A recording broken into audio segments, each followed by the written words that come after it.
Feminicidio y violación sexual. Pero a esta hora de la mañana nosotros nos vamos de inmediato con nuestro compañero Guillermo González. Adelante. Gracias, Elsa. Efectivamente son las 9 de la mañana con 40 minutos. Se va a dar inicio a la sesión en la Comisión de Constitución. Se tiene prevista la sustentación del doctor Javier Gonzalo Luna García, representante del Ministerio Público. Escuchemos. De la 10ª y 11ª sesiones ordinarias. Esas les han sido remitidas oportunamente. Si no hubiera observaciones a las actas, estas se harán por aprobadas. Las actas han sido aprobadas. Damos la bienvenida a la congresista Tamar Arimborgo.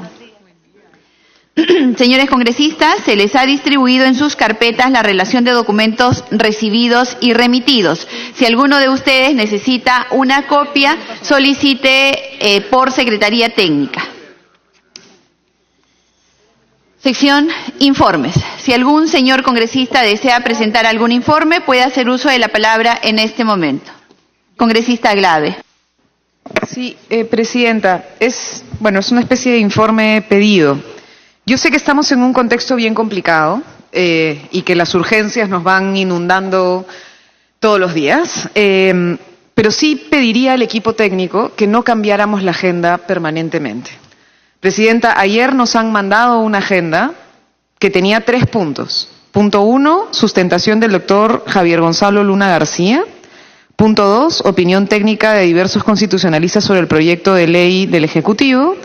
Y el proyecto de ley sobre el tema del Ministerio Público. Y hoy día, Presidenta, tenemos, además de la opinión del doctor Javier Gonzalo Luna García, tenemos sustentación del Defensor del Pueblo sobre el proyecto de ley orgánica que regula el funcionamiento de la Comisión Especial encargada de elegir a los miembros de la Junta Nacional de la Justicia, opinión del Contralor General de la República, Nelson Schack, sobre el proyecto presentado por el Defensor del Pueblo, entonces sí pediría que evitáramos hacer eso, porque hay que prepararse un poco. Entonces sí tratar de ordenar y que lo que nos llega sea lo que finalmente vayamos a ver, Presidenta. Gracias.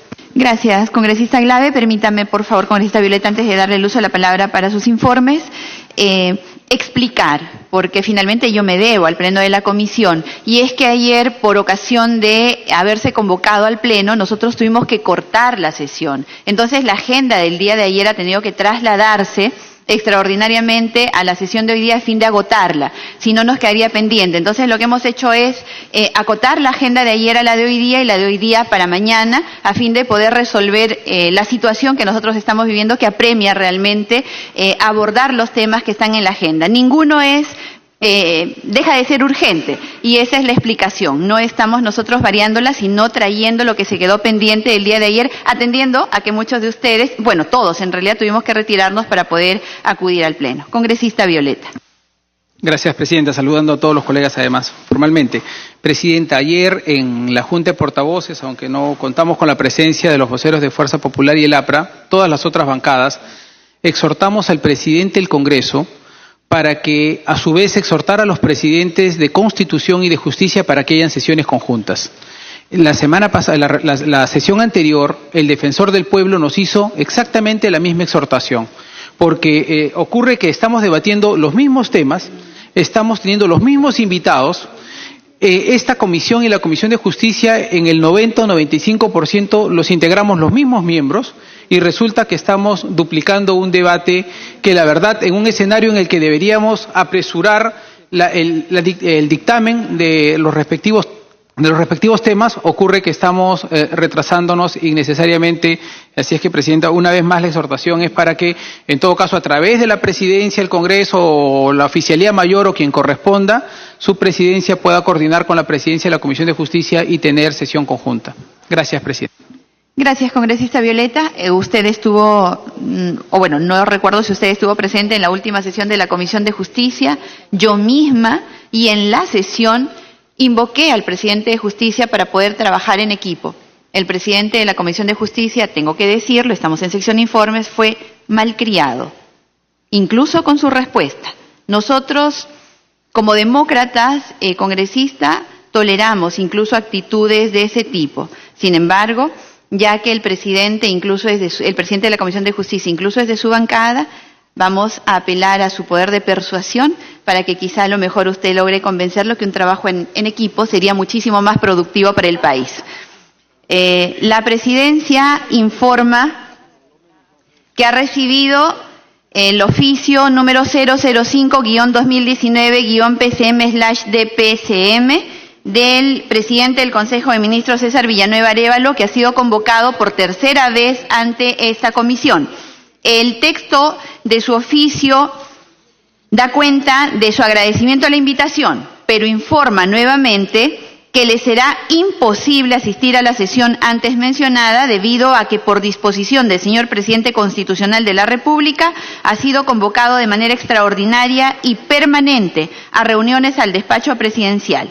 Eso significa, señores congresistas, que el señor presidente del Consejo de Ministros no va a asistir, ya que, de acuerdo a lo que él señala en su carta, está de manera extraordinaria y permanente en reuniones con el presidente de la República.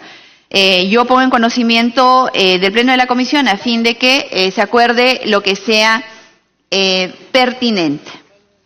Asimismo, el día de mañana tenemos una reunión a la que asisten el doctor Víctor García Toma, el doctor Alberto Gersi Silva, el doctor Carlos Mesías Ramírez, el doctor Aníbal Quiroga León y el doctor Ernesto Álvarez Miranda. Debemos agotar mañana el debate con respecto a la ley que declara en emergencia y modifica la ley orgánica del Ministerio Público, de tal manera que podamos abrir ya de manera permanente el debate relacionado con las propuestas legislativas que están ingresando en las últimas horas y en los últimos días sobre el Ministerio Público, que es un tema que debemos agotar en esta etapa legislativa también. ¿Algún otro señor congresista desea presentar algún informe? Pedidos. ¿Informe congresista Alcorta? No, una consultita rápidamente. Sí. Me parece que le he escuchado decir usted que los invitados de hoy día, hace un rato, antes que comenzar la sesión, era el señor Luna García, no sé cuántos. Él ha confirmado que va a venir porque como es fiscal y van a votar ahora. Sí, congresista Alcorta, el doctor Luna y el defensor del pueblo ya están en embajadores esperando acudir al pleno de la comisión. ¿Pedidos? Damos la bienvenida al congresista Alberto Quintanilla y a la congresista Karina Beteta.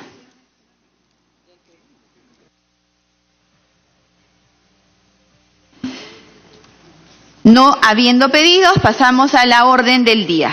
Opinión institucional del Ministerio Público sobre el proyecto de ley que propone la Ley Orgánica de la Junta Nacional de Justicia. Vamos a suspender brevemente la sesión con la finalidad que ingresen a la sala los señores Javier Gonzalo Luna García, representante acreditado ante esta comisión por parte del Ministerio Público, y el defensor del pueblo Walter Gutiérrez Camacho.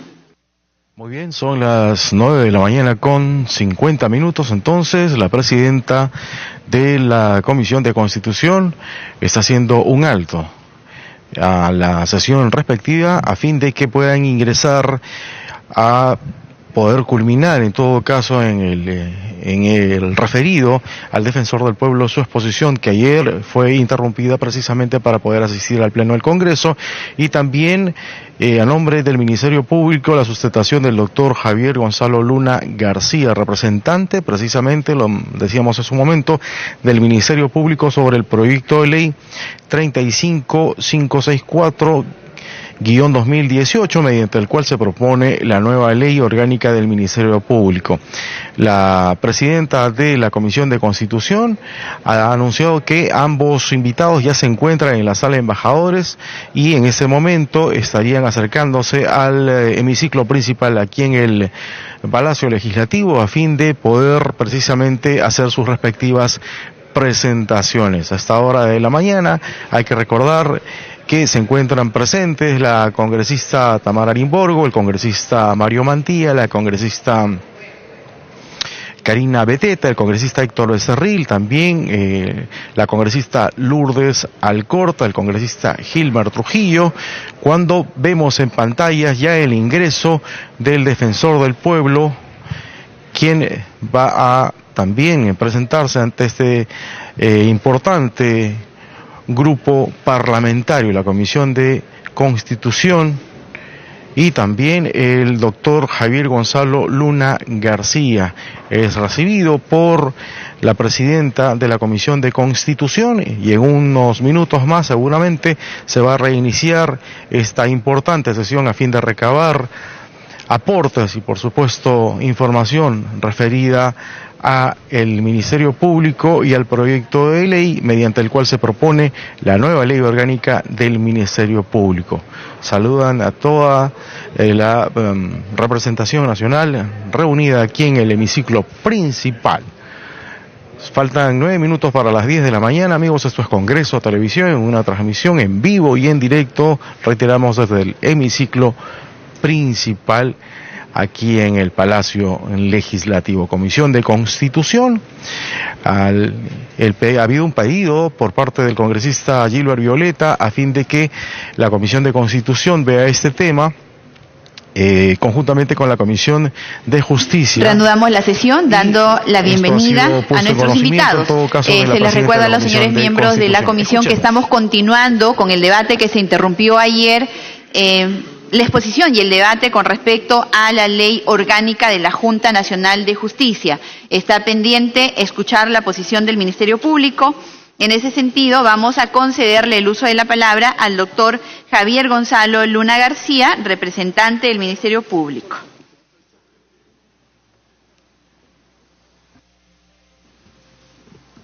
Muchas gracias, señora presidenta. Gracias por la invitación y un saludo a todas las señoras y señores congresistas aquí presentes.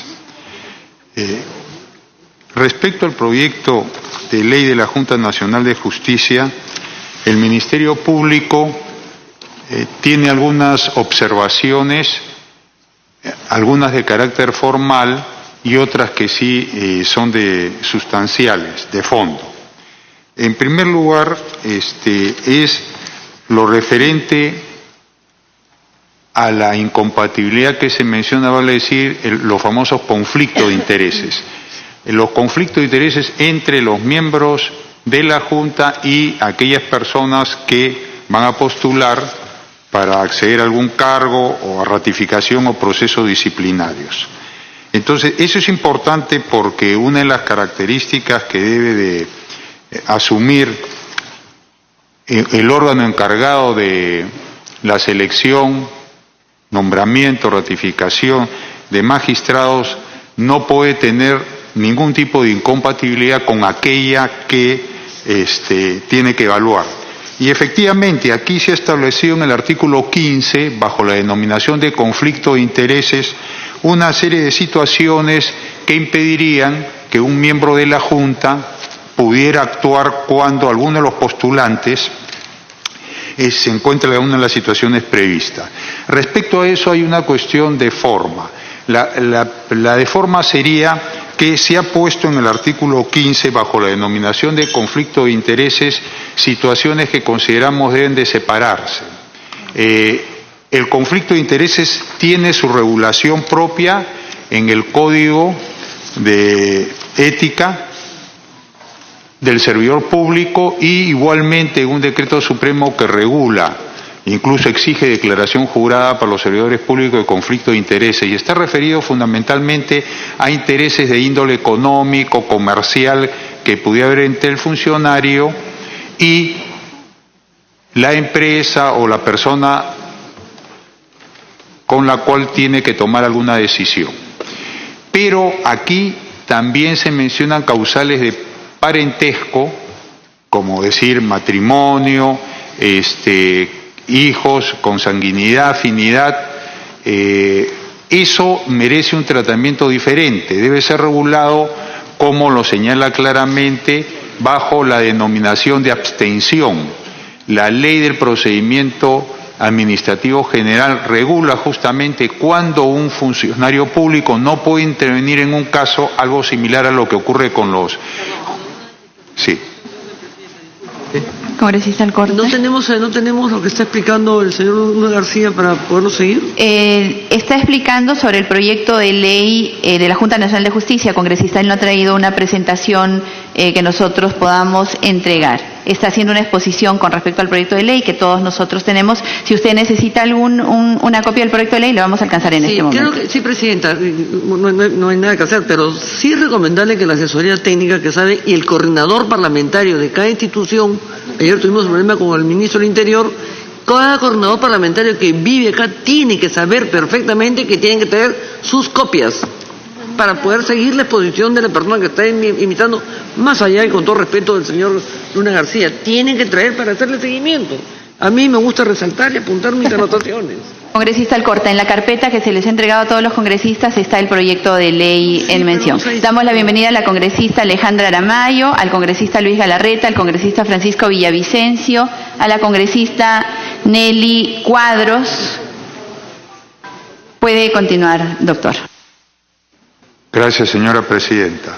Entonces, ese es un aspecto de carácter formal, pero importante, porque el desempeño de los miembros de la Junta Nacional de Justicia debe de tratar de seguir la misma línea o estructura establecida para los impedimentos en la administración pública en general, porque es un órgano administrativo, es un colegiado administrativo, que toma decisiones que son actos administrativos.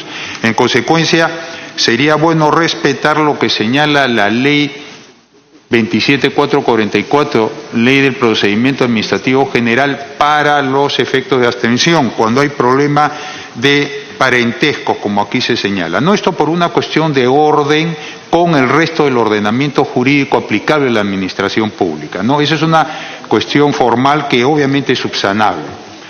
Y dejar solamente para qué es conflicto de intereses lo que realmente es conflicto de intereses conforme a la ley que regula esta actividad.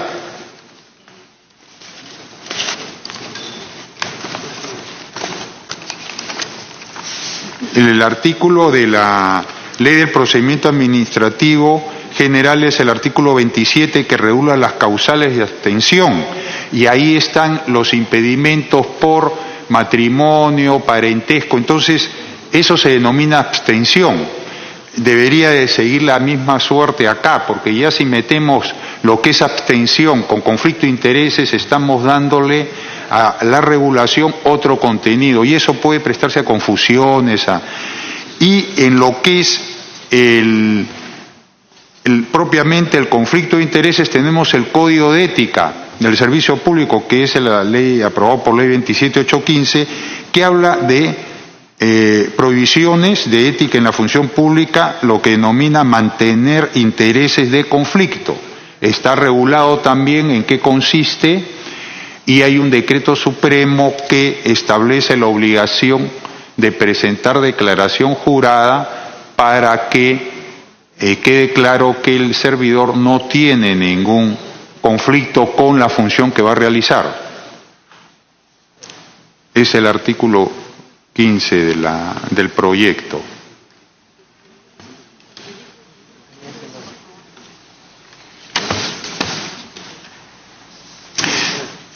Adicional a esto hay un tema que sí es de fondo.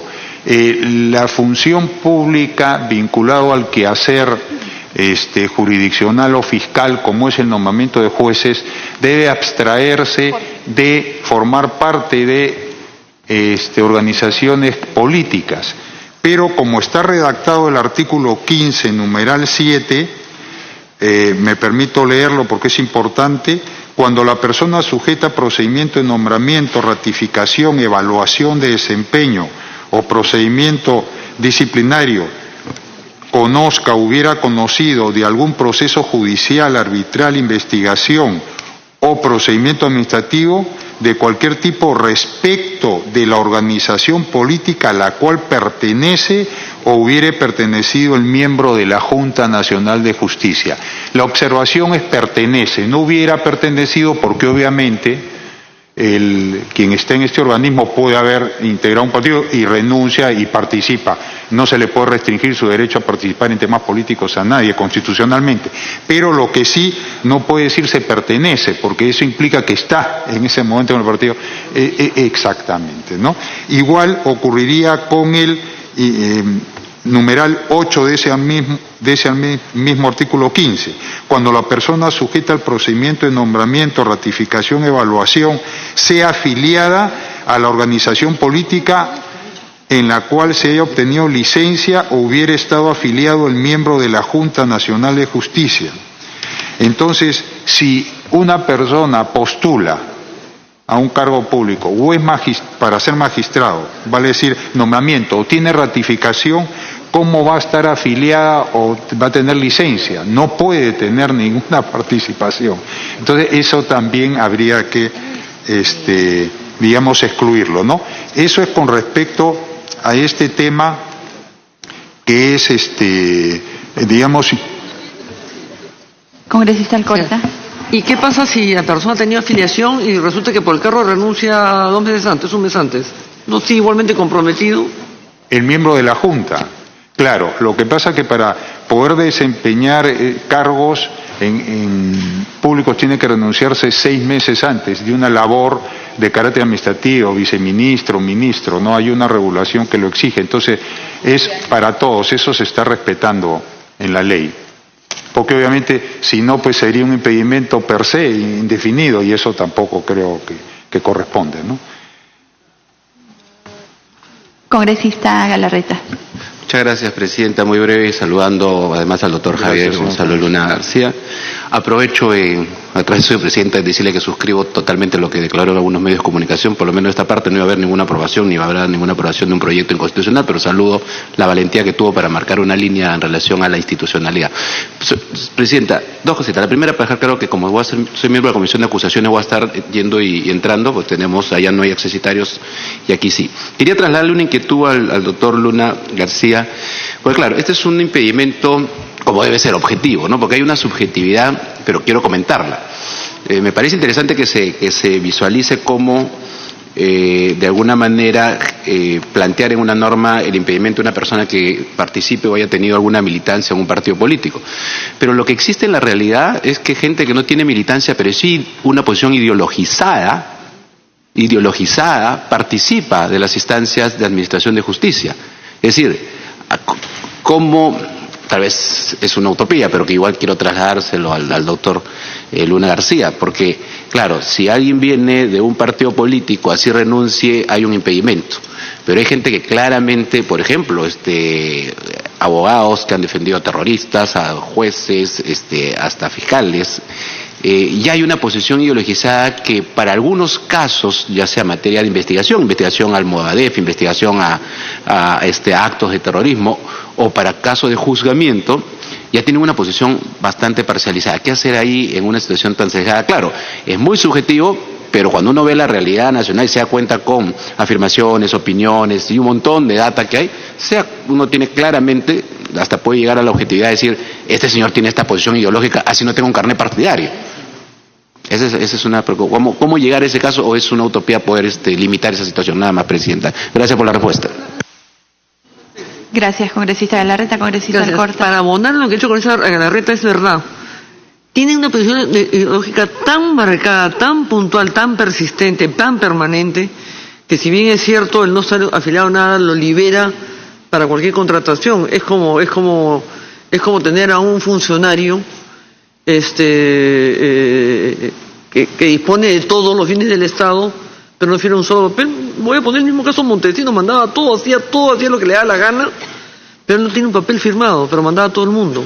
Y no ha pecado nada la señora Nadine Heredia.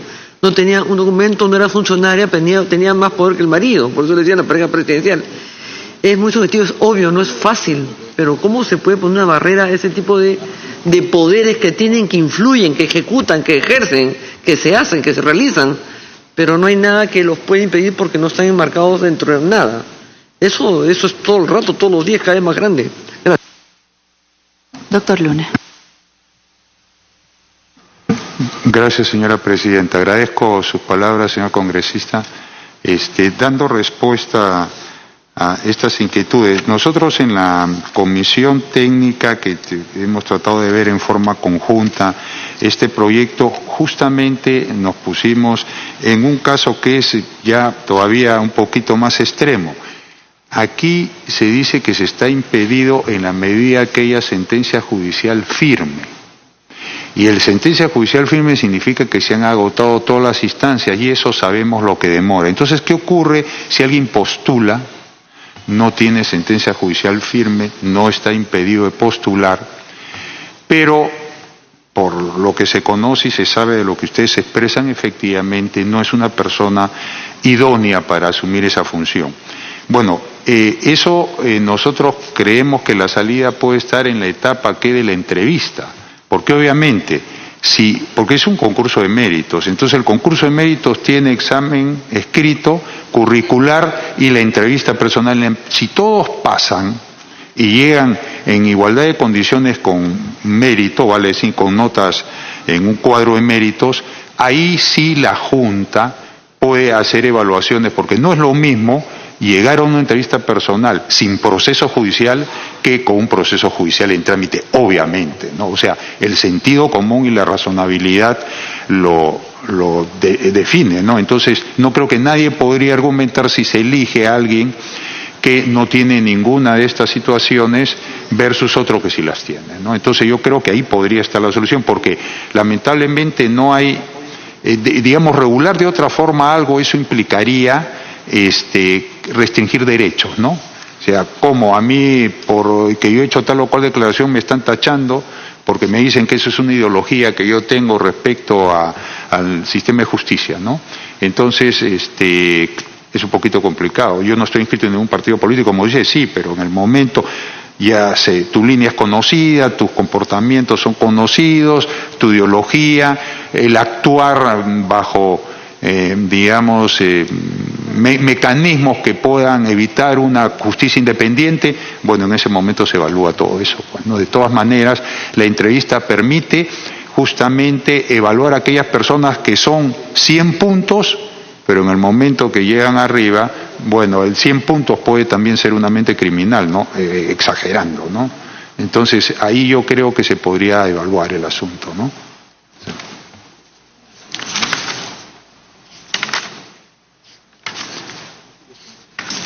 Hay otro tema también que se ha considerado importante que la comisión tome en consideración, es lo referente a los requisitos para postular. La Constitución, el proyecto, que ya está aprobado en referéndum, establece quiénes pueden postular a sí miembros de la Junta Nacional. No, el proyecto de reforma que modifique el artículo 156 de la Constitución Política, que establece quiénes pueden postular a ser miembros de la Junta Nacional de Justicia.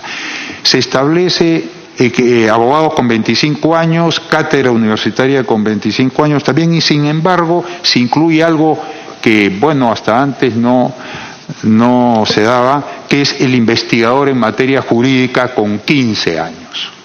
Entonces, ese es un temita que en la comisión técnica, bueno, consideramos que debe regularse. Está en el marco constitucional, indiscutiblemente en la ley tiene que desarrollarse, porque no se podría vetar una postulación ya que lo señala la Constitución. Pero el hablar de un investigador en materia jurídica es un tema bastante abstracto. ¿Cuál es el rigor del investigador? ¿Quién establece su estándar? Porque claro, hay investigadores, pero bien sabemos todos lo que hemos pasado por una universidad, que hay investigadores A, B y C. Entonces, no se trata de eso. En el proyecto, por ejemplo, en el caso de los docentes, les exigen que sean docentes universitarios como corresponde, de una universidad licenciada por el SUNEDU, lo cual está bien, o sea, es una universidad acreditada, una universidad seria. Pero en el caso del investigador en materia jurídica no se establece ninguna exigencia. Entonces, cualquier persona que tenga 15 años en el ámbito del derecho, y bueno, ha hecho algunas publicaciones, podría postular como investigador, ¿no? Y eso obviamente no consideramos que le daría calidad al integrante de la Junta. Tiene que haber un rigor, a los cuales se someten todos. 25 años de abogado, bueno, son 25 años. De docente universitario lo mismo, y una universidad calificada. Nosotros sabemos que no puede haber tanto tiempo un docente universitario sin merecer la objeción de los alumnos, o sea, no duraría tanto si no fuera bueno.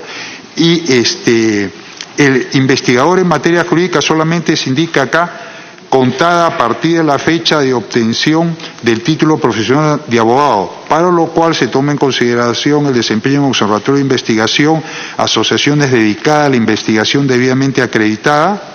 Eso está en el artículo 53, inciso 3, debidamente acreditadas por la universidad licenciada por la Superintendencia Nacional de Educación.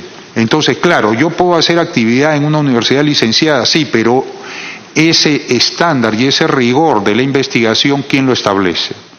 La propia universidad consideramos que no, porque hay otros mecanismos. Entonces, hay dos posibilidades: que esto se deje al organismo correspondiente, que es el SUNEDU, que tiene un registro, un REGINA, o que se establezca aquí la obligación de reglamentar cuáles serían los estándares que debe cumplir desde el punto de vista de la investigación jurídica el postulante. Facultar que la Junta establezca en los reglamentos, porque tienen que dictarse reglamentos, ¿no?, para la postulación, cuáles son los estándares, el nivel de trabajo de investigación, en fin, ¿no? No se puede dejar abierto porque aquí está muy general, ¿no? Que una universidad licenciada, sabemos que hay publicaciones en las universidades de todo nivel y creemos que aquí debe haber un rigor. Esa sería la cuestión que, digamos, importante para la selección. Otro aspecto